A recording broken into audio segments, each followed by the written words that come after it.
Welcome to the 5th season of the Coaching Cast, your working from home club. We're here to remind you that you're not alone, that we're in this together, all striving to make sense of today's working world. Regardless of where you're working right now or whatever you do as a career, we've got something for you here at the Coaching Cast. I'm Lisa, founder of Grip Corporate Coaching, personal performance coach, leader, and chief eye roller when it comes to all nonsensical corporate mumbo jumbo, which suffocates rather than advocate. And I'm Susie, coach and trainer at Future You Business Coaching, currently taking on my hardest coaching assignment to date, parenting a 2-year-old who doesn't take too kindly to being questioned. In this podcast, we explore all the things impacting you, our CBBs, at work right now, presenting different topics each episode, which we will discuss with some special guests along the way, sharing ideas, hints, and tips for you to take away and try for yourself,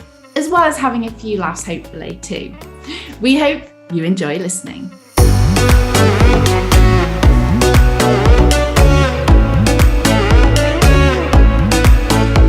In today's episode, we are discussing moving past failure or setback, something we will all experience at some point. How do you stay committed, pick yourself up, and move past it all to keep on going? We discuss alongside our top tips. So stay with us and enjoy. So Lisa, before we get into this week's episode, how have you been? Well, after the incredible highs of last week's special 50th episode, I've been really good. I so enjoyed last week. It was so fun. It was fun. It was lovely to have some of our CBBs join us for our very special 50th episode. It was brilliant. And Cara, Katie and Emma were all excellent. Such great guests. And we had such fun. So yes, no, it was brilliant. I absolutely loved it. Obviously, we had the slight trauma though afterwards. So we organised chocolate brownies as gifts to send to our ladies to say thank you for joining us on the Coaching Cast. And they were beautifully put together. They had thank you written on them. They were just lovely. But they went through the letterbox. And unfortunately, Cara's rather greedy basset hound decided that the box of goodies were for her and not for Cara, and tore into said box of brownie and decided to eat the brownie. So I think at a certain point last week, Susie and I honestly thought we had killed a pet. Yeah. We thought we'd killed one of our CBB's dogs. Yeah. So that was pretty traumatic because we love animals and Susie and I both have dogs. And so we know the trauma of chocolate and a dog, the horrible relationship that they have. So we did have a moment of panic. There were a few messages exchanged, weren't there, Susie? And I had Susie going, oh my God, I think I've killed Cara's dog. So yes. So I'm so glad that Cara and her dog are both well. The dog is fine, everyone. The dog is fine, everyone. We did not kill the dog. I mean, that would have been quite a way to mark our 50th episode, wouldn't it? The fact we were like, yay, the high. Oh my God. Now we're like literally the low. We've killed somebody's pet dog accidentally. Yeah. Mourning the loss. Oh God. Yeah. So thankfully said bucket hand as well, but that was a bit touch and go. Hairy. It was. We had a few hairy moments, didn't we? Yeah, we did. We did indeed. When we were like scrambling, trying to find the ingredients of these brownies, I'm like messaging Etsy sellers, like, how big is this brownie that you've sent? Because somebody's dog's eating it. But she was just like, who is this woman? Like, what is the question was like, what is the kilogram weight of chocolate that exists in said brownie? I was like, oh my God. Yeah, that was slightly traumatic. I was in London with my mum trying to manage those messages with you and then seeing the messages from Cara. And I was like, oh God. I was like, I don't know what's going on. So yeah. But no, thankfully, all is well. All is well. And this episode is not going to be titled The One Where We Killed a Dog. No, thank God. Thank God. And we are very grateful for that. Yeah. I'm not entirely sure Cara would have appreciated that if we'd called it that, if that had been what had happened. That's probably slightly bad taste, even for me. But yeah, it was a fantastic episode. So if you haven't listened to it yet, go. What are you doing? Yeah, what are you doing? Episode 6, season 5. It's got the best title I think we've ever come up with for an episode as well, because it is a mash together of 3 brilliant bullshit bingos that our guests brought with them, and it was the ultimate. So yeah, please go listen to it. It's good fun, all about women and confidence. That's what we were debating. So yeah, it was a really, really fun episode. But what about you, Suze? Because after the recording and the drama of last week's recording last week, you went away. I did. I went away for a long weekend Lovely. to North Wales. It was absolutely lovely. So I wouldn't say it was a holiday because I went with children, my own, and then my friend had 2 children. So when you have kids, I'd say it's more of a trip than a holiday, because you still have to parent them and it's hard going when you're away from home. But it was a lovely trip. Thank you. I love that distinction. I wonder if any other parent out there, any other parent who's listening to us, do you relate? Do you not call it a holiday? It's a trip. Yeah. Well, I certainly do, because it was good. But I mean, fair play to any CVBs out there who have more than one child. Like, my hat off to you. Yeah, it was pretty relentless because we had 3 boys with us. But it was good. Like, we had a lot of fun. The weather was good. So we went to the beach, we had fish and chips, we went to the arcade, we had a lot of laughs.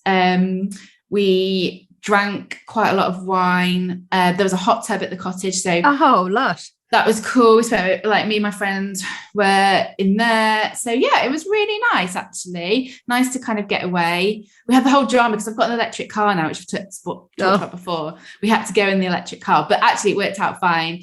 Our friends also have an electric car. They're only very like new into the electric car thing. And they were so stressed about charge. And I was like, well, how many miles have you got left? They're like, we need to find a charger. I was like, how many miles have we got left? They're like 130. And we were like, well, how far is it home? They're like 89. I was like, so you've got loads of charge. Why are you so stressed about charge?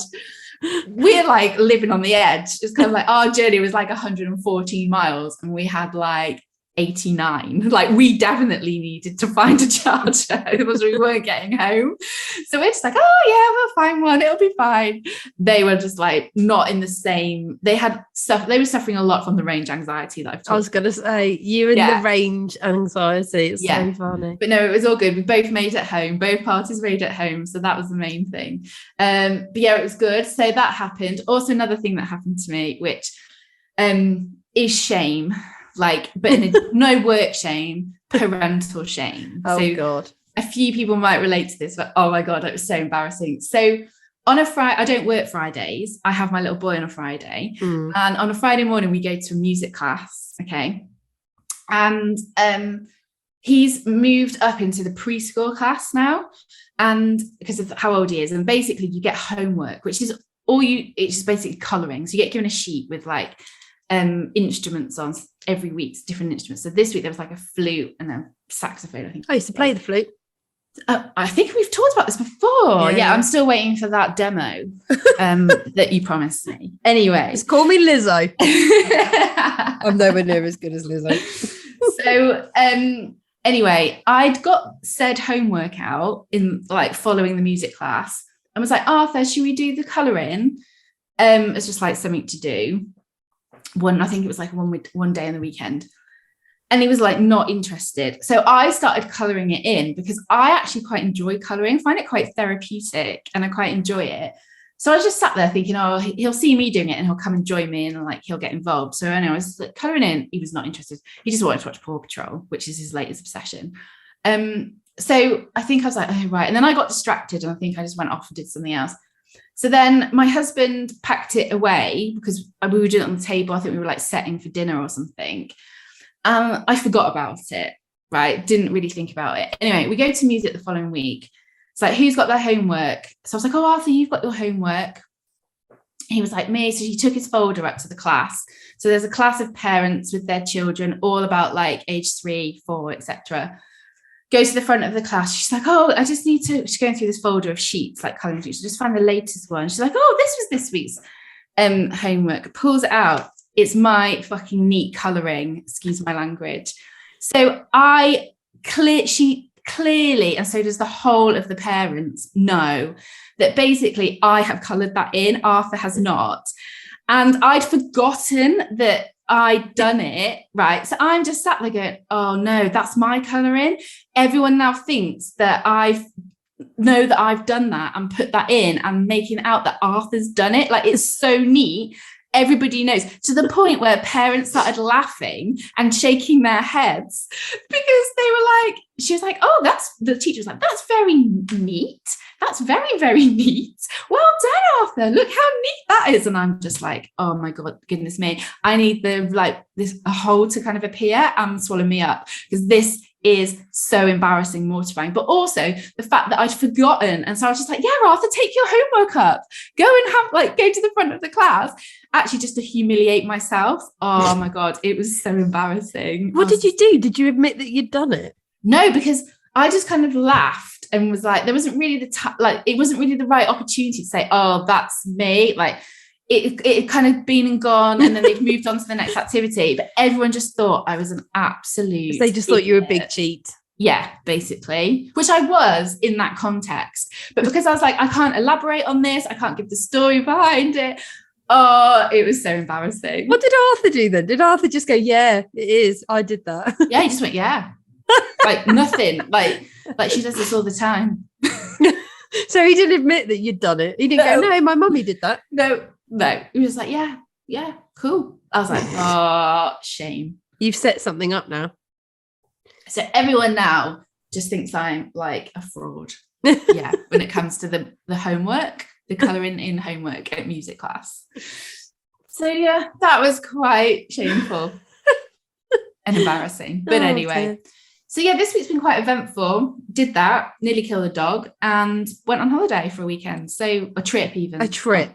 You went on a trip. Went on a trip. So yeah. So on that note, maybe today's topic is actually quite relevant, which is moving past failure or setbacks. Yeah, good one. Right, let's crack on then. Let's go.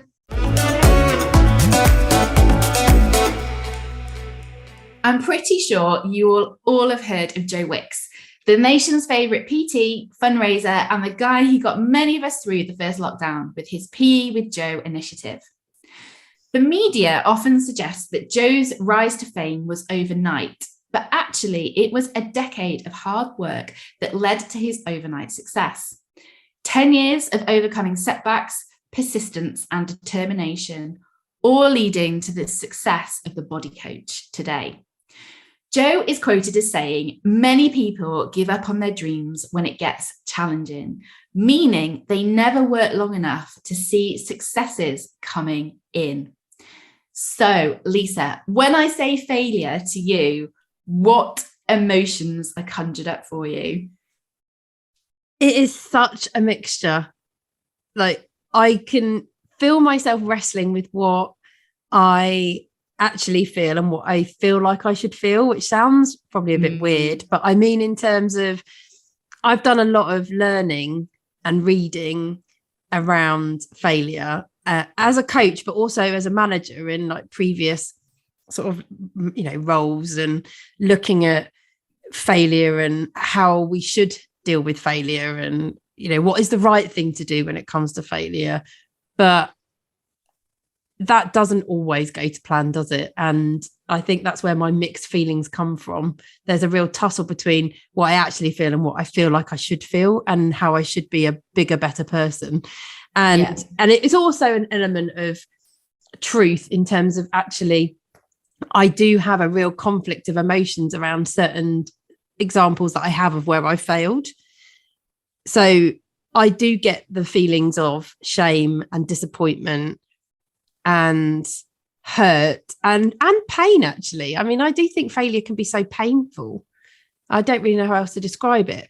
But there are also very quickly feelings and emotions of achievement and success and realization, and which I will talk about a bit more as to like, where does that actually come from? So I'll bring my examples of my emotions to life, but it is a real mixed bag.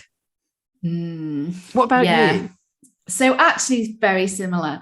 I think when I experience setbacks, my initial reaction, because I'm only human, as we all are, my initial reaction is always like, oh, that's smarted. Like, That's a great description. Like, hurt a bit. Yeah, stings.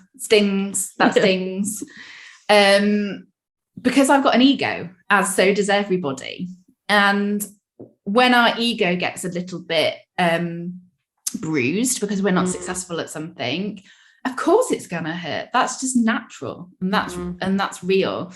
So I definitely go through a period first off where I'm a bit like, oh, no, like, and I get a bit kind of angry sometimes, or I get a bit defensive sometimes. And I can feel kind of a little bit enraged as well. Like if my husband comes in from work, because obviously we work from home, and something's like, I've experienced something where perhaps hasn't gone the way I wanted, he'll know that something's happened because I'll be kind of like storming around, shutting cupboards quite rapidly, like banging them shut. I'm like, what's happened? Because I go through like this initial period of like rage, I suppose. Yeah. And that's, I think, me just kind of getting it out. And then once I've kind of done that and gone through the motions of getting it out and airing it, I then go into a second phase, if we were to define it in that way, where I'm a lot more accepting and I'm a lot more in the headspace of being able to be like, okay, so what have I learned? What could I have done better? How can I, take this to move forward? Which, when you read about failure, and especially famous people who've dealt with failure and setbacks, they, rightly so, always talk about learning and growing from it. Of course you have to. I think, let's be real, certainly for me, there's a period before I get to that point where I am just like quite enraged. Absolutely. I totally agree.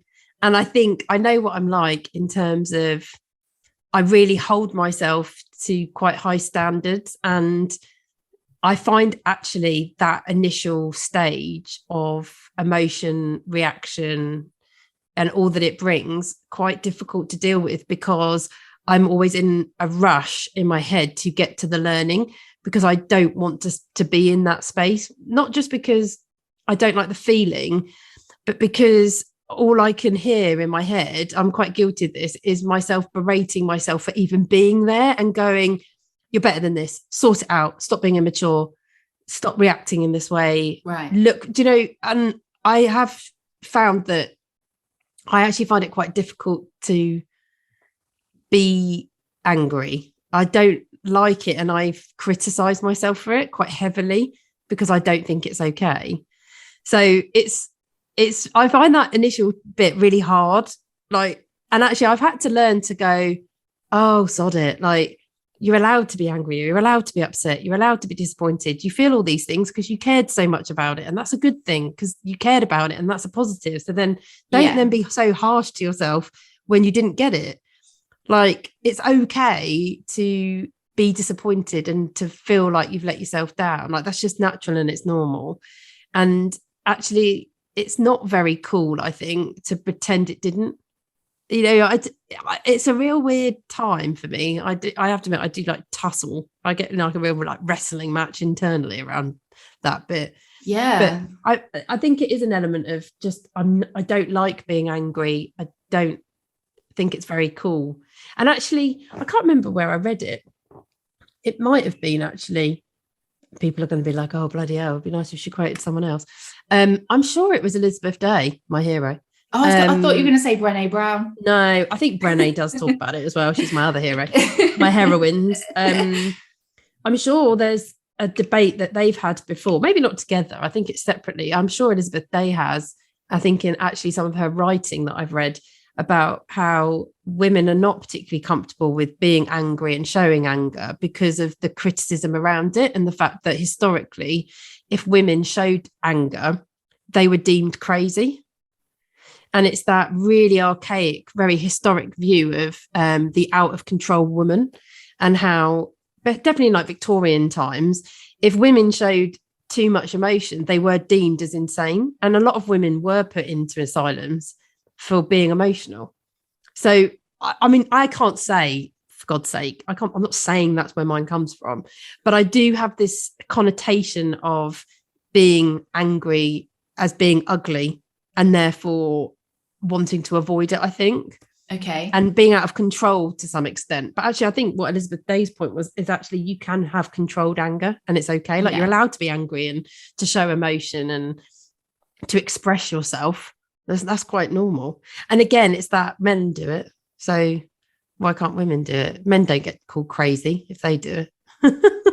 Yeah, no, definitely. So when you experience setback, what have been some of your experiences around moving past them? So I think my most relevant story, and it is the story that has stuck with me ever since it took place, is when I studied for my coaching diploma back in 2015. This was part of the assessment process to qualify, was to coach individuals and to be assessed by a fellow coach tutor, who then deemed whether the standard that you were delivering was acceptable and in line with the school's expectations, and that you were coaching in earnest and following the coaching principles and the code of ethics, etc.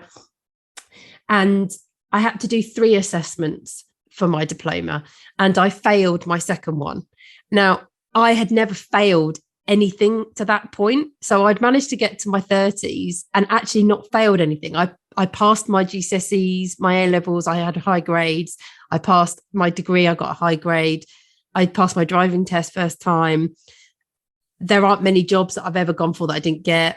You know, I was one of those. And even promotions internally, there's only 1 or 2 times I think I've gone for a promotion and I haven't got it, but they're not the failures that I think of, because actually most of the time I didn't get them because I wasn't right already, and I was quite accepting of that. I actually just appreciated the experience.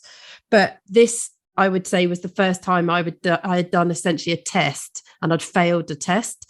And it was, I remember it so acutely at the time, because when it concluded, the assessment, that is, you get immediate feedback from the tutor, which was absolutely brilliant, by the way. Timings wise, it's spot on. You want to know straight away, did I pass or did I not? And if I didn't, what did I get wrong, so that I can learn in the moment, because I can relate it to exactly what has just occurred. So your memory is so fresh.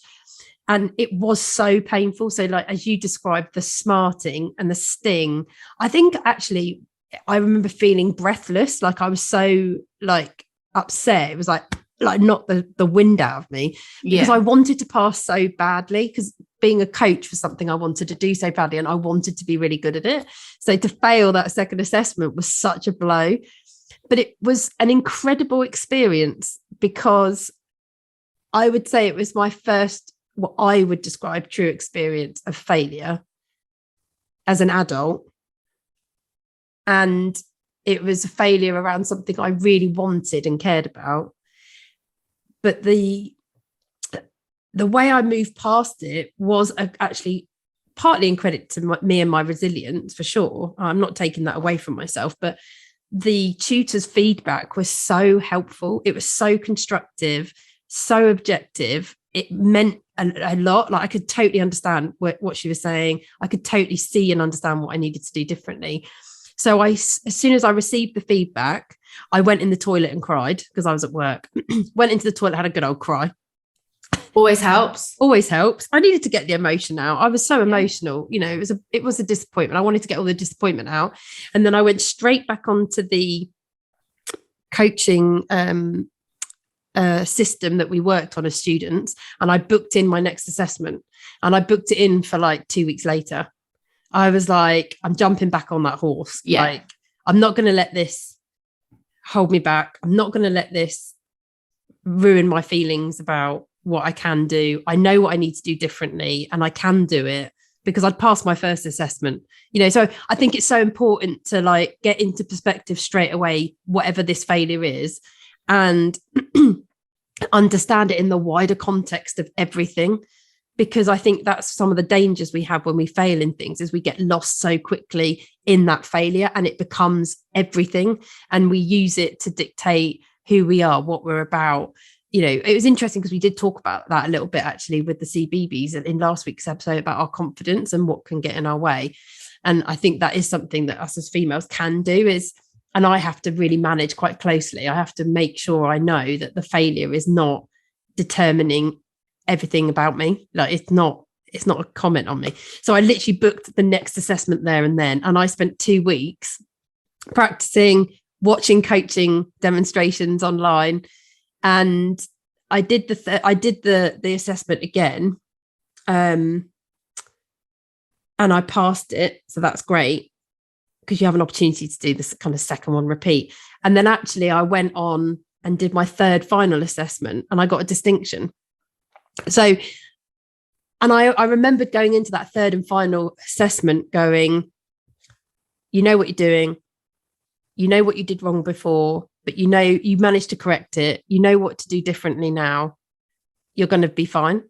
And yeah, so it's always stayed with me as it's one of the best lessons I ever had, actually. Yeah. Especially my coaching career was failing at it. Yeah. Because I've never forgotten it. And it's really cemented actually a lot of the, what I would classify as like the pure coaching process in my head. And it's significant because I know why it's important and I know what difference it makes when you get it right. But yeah, so that's my example of moving past a setback. What's yours? What do you have? I think those, just to touch upon what you said there, like about some of those feelings, I think some of those feelings do stay with you because they are quite powerful in terms of, you know, what you feel when you suddenly are facing a setback or a challenge of some description. I've had a couple of instances in my life, actually, like there has been stuff in my career, but I'm going to talk about stuff outside of work. One is when I was a child, which has really stayed with me. So I'll tell you a story. So I was in junior school. I think I was like in year 5, year 6, so about age 10, nearly 11. And we had this gardening competition. So we each had like a little plot of like, there was a gardening like bed outside our classroom window, and it had been like carved up into little plots, and we all had our own plots. And the whole point of it was we had to plant some seeds and some plants and whatever, make it look really nice and grow. And then whoever had the best kind of like turnaround of this plot, I think it was, you know, like won. I don't even know what the prize was, I can't remember. Anyway, I think I went a bit half-assed on doing this. I think I put some seeds in, but I didn't really like look after them. I certainly didn't probably water them enough, etc. But I remember I was quite confident that I'd done enough. Like I was like, yeah, this is going to be it. And then it came to like the judging of the mini garden. And obviously I hadn't done enough. I like pretty much came last, I think, out of all of them. So they were like ranked, and there was about 12 different people. And I remember being so upset, right? And being like, oh, I didn't get this. I didn't get what I wanted. And I think as well, like my mum and dad said something like, well, if you win this, you can also get this extra treat or something. You know, like there was another layer to it. And I was nowhere near. And I remember feeling so disappointed and so gutted. But it also definitely sparked something in me around doing better. I didn't know what it was at the time because I was only 10 years old, but it sparked something. Anyway, this competition came around again, say like 3 months later or whatever. And I worked so hard in making sure that this piece of basically like garden like bed looked beautiful and stunning. Like there was plants in there. I remember I put some of that, you know, like that small fencing you can get, like I'd put like some of that like tiny little fencing around it, like as a border. Anyway, I flipping won, didn't I? I flipping won. And I remember like the feeling of achievement that I'd kind of, at the time, again, I didn't know what it was. I couldn't make sense of it. But now I look back on it, and basically what I was experiencing was that I had moved past that setback. I'd taken those learns and I'd used that to propel me forward in doing better next time. Yeah. I remember that as a child, and it still sticks in my mind now because those feelings, I think, when I didn't win were so strong that I was like, I don't want to experience that again, or I want to make sure that I do better. Yeah. So there's that. And also, I think the other kind of thing as well is now as an adult, I'm really not good. And this really like triggers me if I experience failure or setback and it's personal. So actually, when I was qualifying to be a coach as well, obviously I did assessments too. And also when we work for ourselves, you know, you and I, we put stuff in all the time for jobs and we get a lot of no's. Yeah. That's just the reality of running your own business. And actually, when those no's are based on the fact that actually you haven't got the right experience, or you haven't got this, or you haven't got those skills, or we're actually looking for this, I'm a lot better at managing those and being like quite matter of fact about it and being like, yeah, that's fair enough. That makes total sense. Yeah. When somebody takes that and makes it personal and it's about me, so whether that's about my character, about the way I've turned up, or my attitude, or my response to something, it really, really bothers me. Yeah. And I find that so much harder to move on from. Yeah. And that goes back to my point initially, which was around when I'm in that situation or space, it takes me a lot longer to process it and get to that second stage of being like, okay, what could I learn from here? How can I grow moving forward? Because it's got personal, and that I find that really, really challenging and difficult. Yeah. Which I think is totally understandable, because actually that it's that type of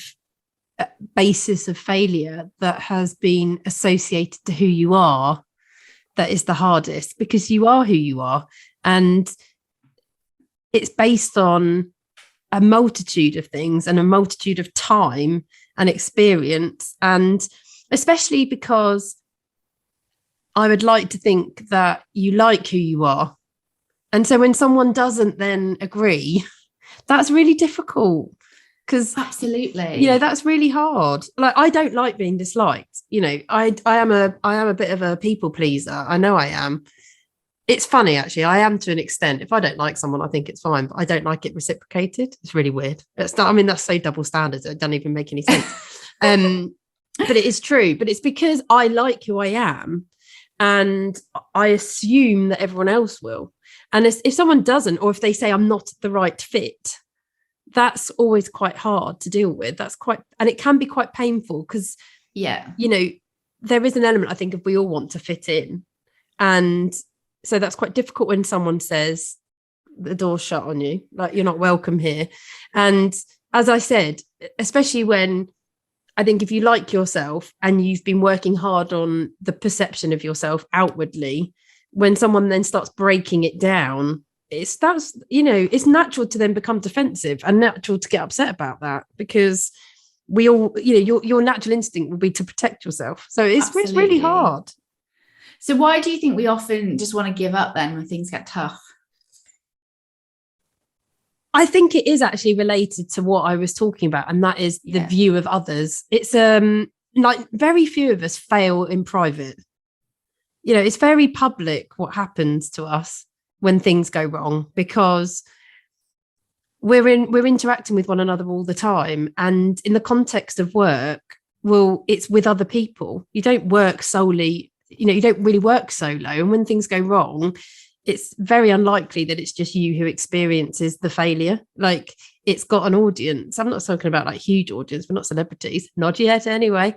But you know, when you get something wrong, people are looking at you. And especially like when I think about, you know, even in that coaching example, but I didn't feel that way actually in that example, because I didn't feel judged by the person who was assessing me. I felt that they had my back.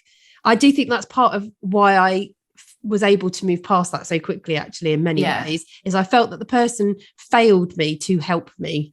Yeah, they had my back. Yeah. Now, in lots of examples I've got, that was not the case. So when someone failed me, it was actually for their own gain, which sounds really hard, like sadistic. I don't know whether I even mean it like that. But at the end of the day, if you don't get a job, the person who's failed you has failed you to get you out of the way, because they want someone different that suits them better. So there is an element of what I'm describing there. But I suppose when I failed in a public environment, in an organisation, there's people there watching, because there are people there who did the interview. There are people there who were my manager that knew I was going for it. There's people around me who possibly even knew that I was going for it.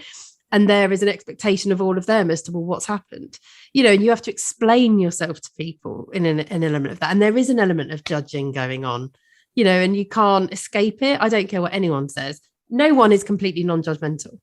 It's a lie. No one. You can't be. So I do think there is an element of giving up when things get tough because of fear and fear of failure and everything that brings. Like, we all focus in on the negatives. I don't think we focus on the fact of success. Like, lots of us generally, I read this somewhere and I can't remember where. I should get better at citing my references, but I think it's like natural human instinct is we have a stronger feeling to move away from things than towards. So when it comes then to opportunities, challenges, we are much more inclined to move away from them because of the potential for what's going to go wrong than rush towards it for the potential of what we're going to achieve. Yeah, well, we're trying to protect ourselves, aren't we? Yeah, exactly. So I do think it's got a lot to do with that. And there are some of us, I think, who are not necessarily comfortable in our own skin. So there is an element of not wanting to push ourselves out of our comfort zone because we just simply don't like it. Yeah. Or we don't know how to do it either. Well, there's that too. And actually staying where we are in the space we've created feels better and safer. But I would always challenge that in terms of you will never know that what you're doing is the right thing for you if you don't know what else is out there. You don't know whether actually there could be something even better.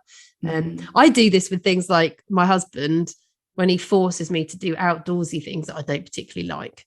So I end up having to scale mountains and stuff, which, to be quite honest, is totally out of my comfort zone. I like exercising, but I don't like dangerous things. Same. And so, some of the stuff that we were doing in South Africa recently, I wouldn't have probably willingly done some of that.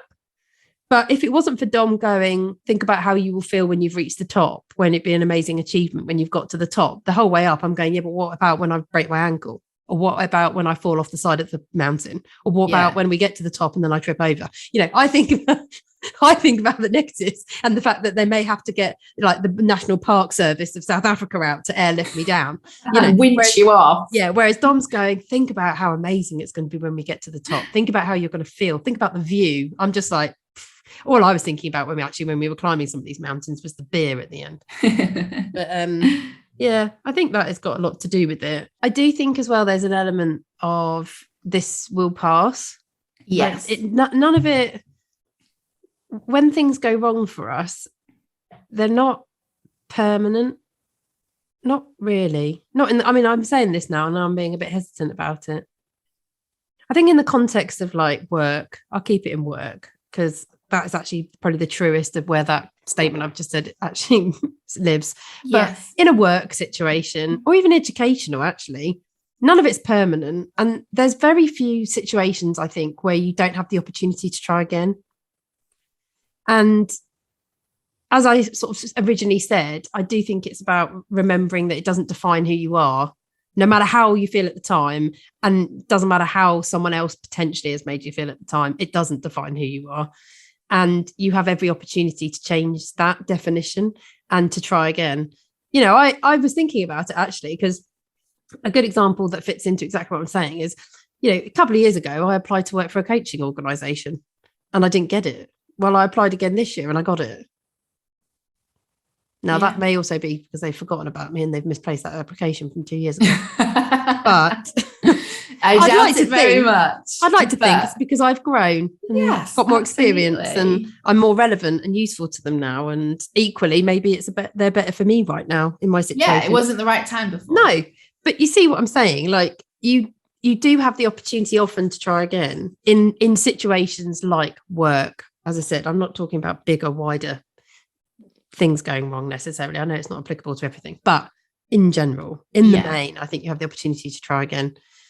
And I think when you remember that, I know that takes pressure off me to kind of go, maybe it's not right now. Maybe it's a not yet. Back to that growth mindset that we love from Dr. Carol Dweck. Maybe it's a not yet. It's not a never. So I do think that's important to think about. Yeah. So what would your suggestions be then to help our CBeebies in how they manage setbacks?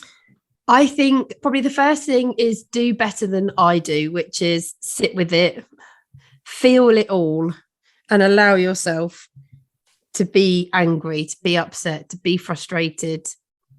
Like, it's completely okay. It's totally natural and completely normal. So I think that's got to be the first one, is just sit with that emotional state for a while. fair enough, sit with it in a place where you feel safe and comfortable to do so. And I know for me, I have to be on my own. I don't want anyone around me, because I don't have to explain it, or apologize for it either. I mean, that's really important. So I would definitely say that's number one. I do think when you're ready is talking about it with somebody. I do really benefit generally from talking about most things, because I do want to get out of my own head, and I want to be able to talk it aloud. And it actually helps me to get perspective on it, to hear it out loud. Because as soon as I hear myself often, I'm like, it just doesn't matter. Like, it's not a big deal. But when it's in my head, it feels massive. So I do really appreciate talking about it and being able to review it at the same time. Again, I think, make sure you do that with someone you feel comfortable and who you trust, because don't do it with anyone who you feel the opposite with, because you'll just get stuck in that place of being judged. And like I talked about, like having an audience with your disappointment, and that's not very nice. And then I think it is about reviewing it in terms of like, what has happened and what can I learn from this?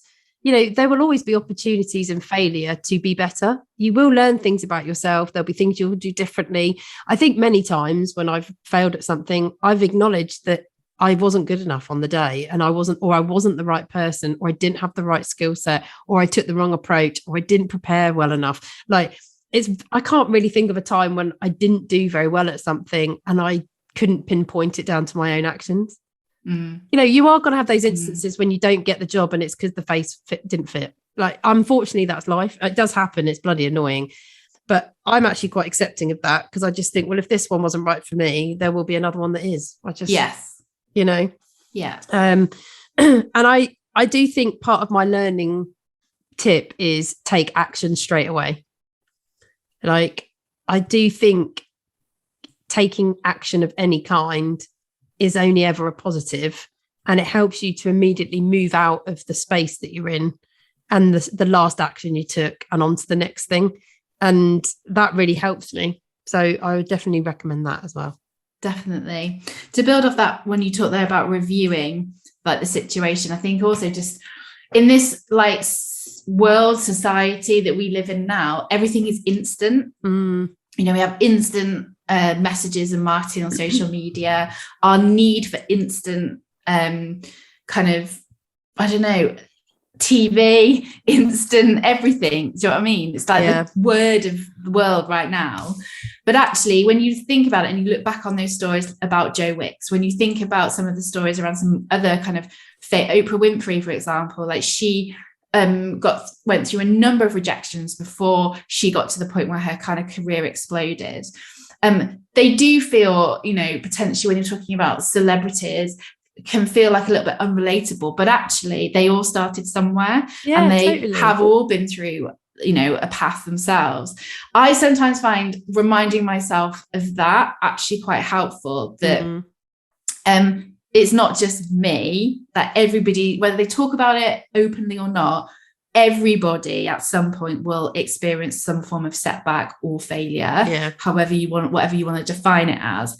And that is totally normal, because I think if you don't, then actually that in itself isn't great, because you don't ever then learn, you don't ever then get to grow and develop. And so just reminding yourself of that bigger context, when you're in it, can be hard to do, but I think can be really, really helpful in helping you kind of move forward. Absolutely.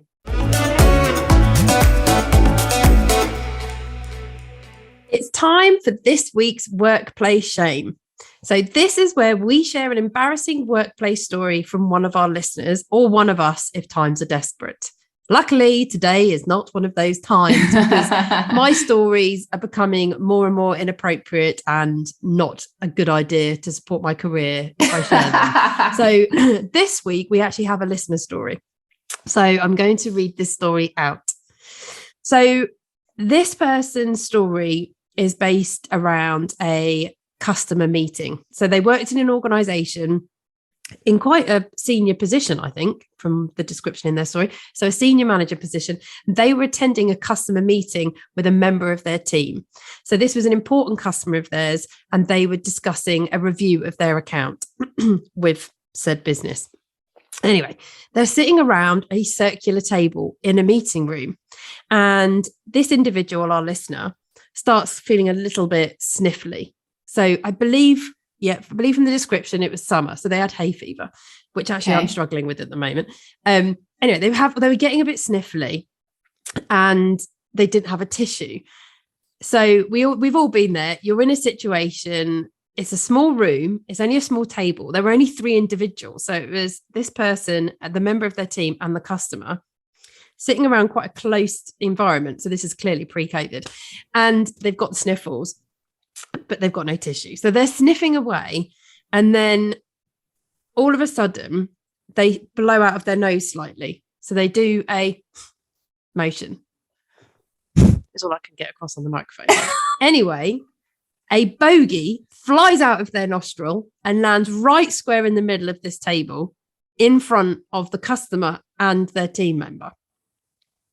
Oh my gosh.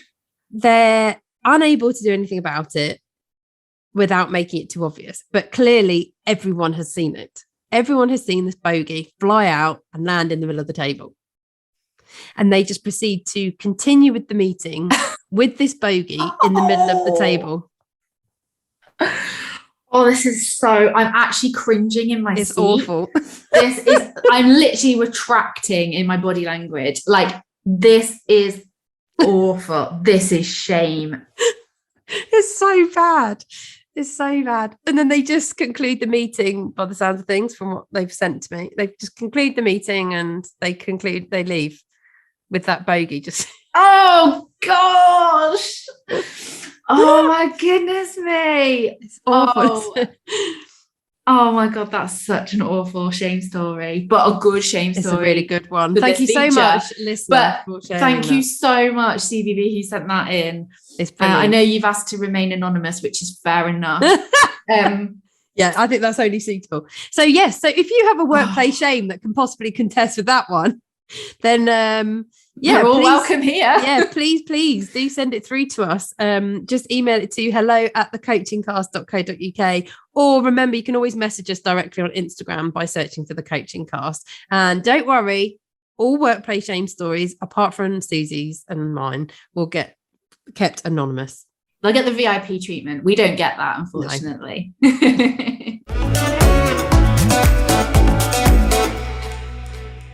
It's now time for Bullshit Bingo, where we call out phrases which get commonly used in the workplace, which quite frankly make us cringe and we think is a load of bloody nonsense. So this week, our Bullshit Bingo came from one of our followers on LinkedIn, who have actually been brilliant at supplying us with Bullshit Bingo. So thank you very much to the LinkedIn crew. Yeah, keep them coming. This one is singing off the same hymn sheet. So Suze, what do you think of this one? Oh, the Lord is my shepherd, and stars wherever he may be. That's a good one. Lord of the dove says, I will lead you wherever he may be. There we go, little song entourage there. Oh my God, all these hymns I only remember from primary school. Yeah, there's that's so the many one I good can ones. remember. Yeah, I used to sing a lot of hymns at school. Oh yeah, I went to a Church of England primary school. And I was also a brownie and a girl guide. I did a lot of church activities and I played the flute. I actually think I was in the local church band at one point.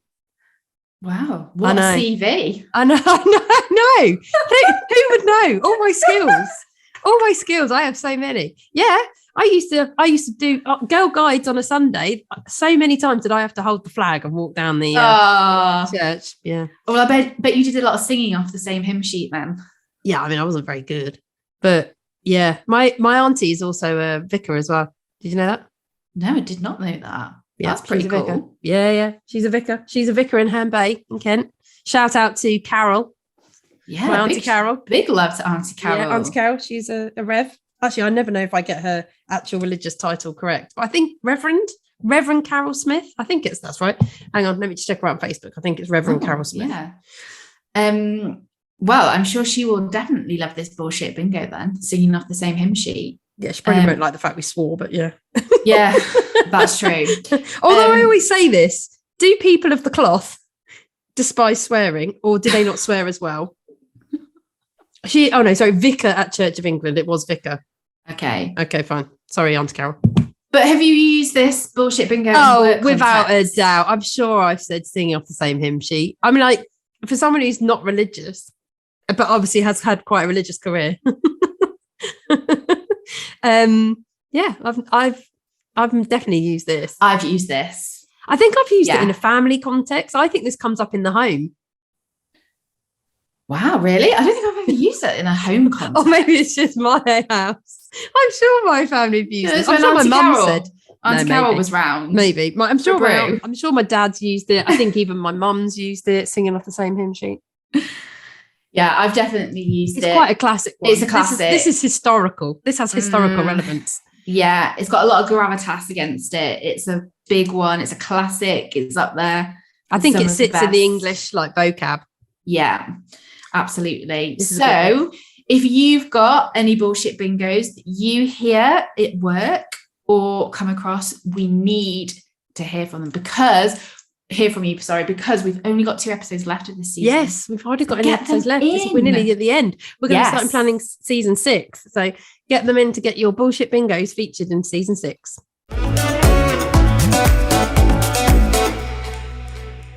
We are coming to the end of today's episode where we have discussed moving past setbacks or failure.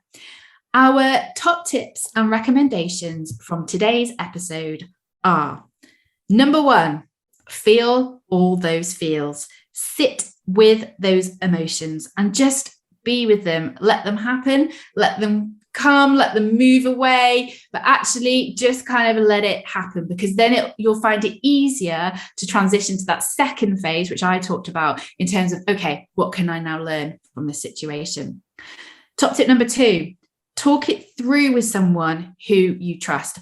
I am a massive advocate of this. I do this a lot. I like talking things through with people I trust. And this can really help you get out of your own head and just kind of make sense of the situation. So that is our second top tip.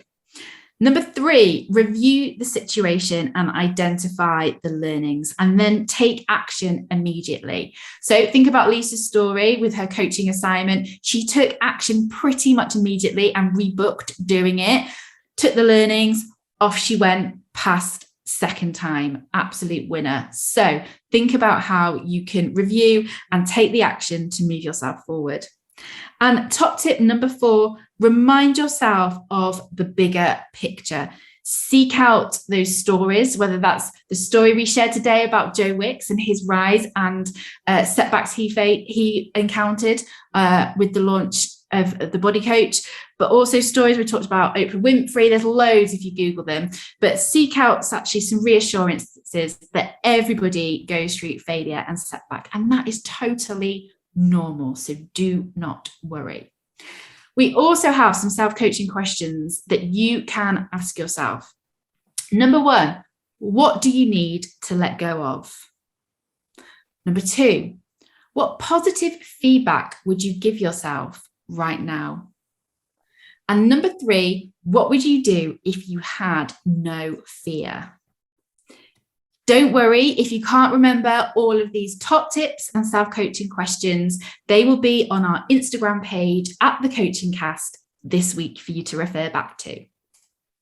We really hope that you've enjoyed today and have some new ideas to take away and try for yourselves. If you have any questions, thoughts, or feedback, we would love to hear from you.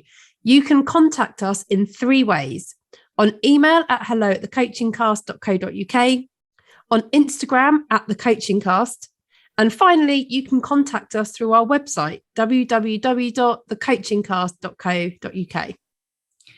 Your support helps more than you know. So if you like what you've heard today and would like to help us grow this podcast, please do us a favor, leave us a review on the Apple Podcast app. You have no idea how important these are.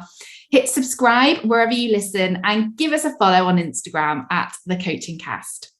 Don't forget, you can also watch each episode on our YouTube channel by searching The Coaching Cast. In next episode, we are really, really excited to have a guest joining us who is going to be teaching us a hell of a lot about things that we don't know and that we hope you find useful too. And that is Danielle Thompson, who's going to be here discussing what corporate social responsibility means in today's world and what it can look like for small to medium businesses. Danielle's going to be talking to us about B Corp, so I'm really excited about that.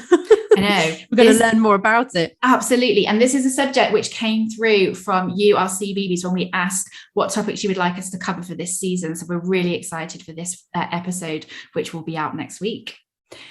We both love music and use it to motivate and energize us. So we like to finish each episode with our personal song recommendation, giving you positivity and energy as you launch into your next meeting.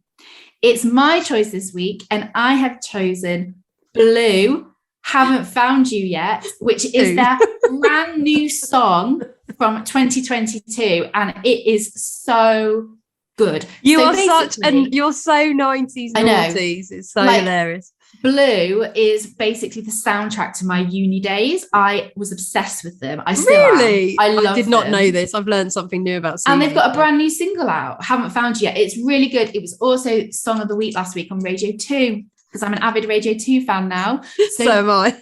Guys, you need to go and check it out. Honestly, it's actually really catchy. Oh God. What is she doing to us, everyone? We're now all listening to Blue. She's ruining my street cred. Yeah, no, do it. I didn't have any, but thanks for listening, CBeebies. Have a great week. And remember, you've got this.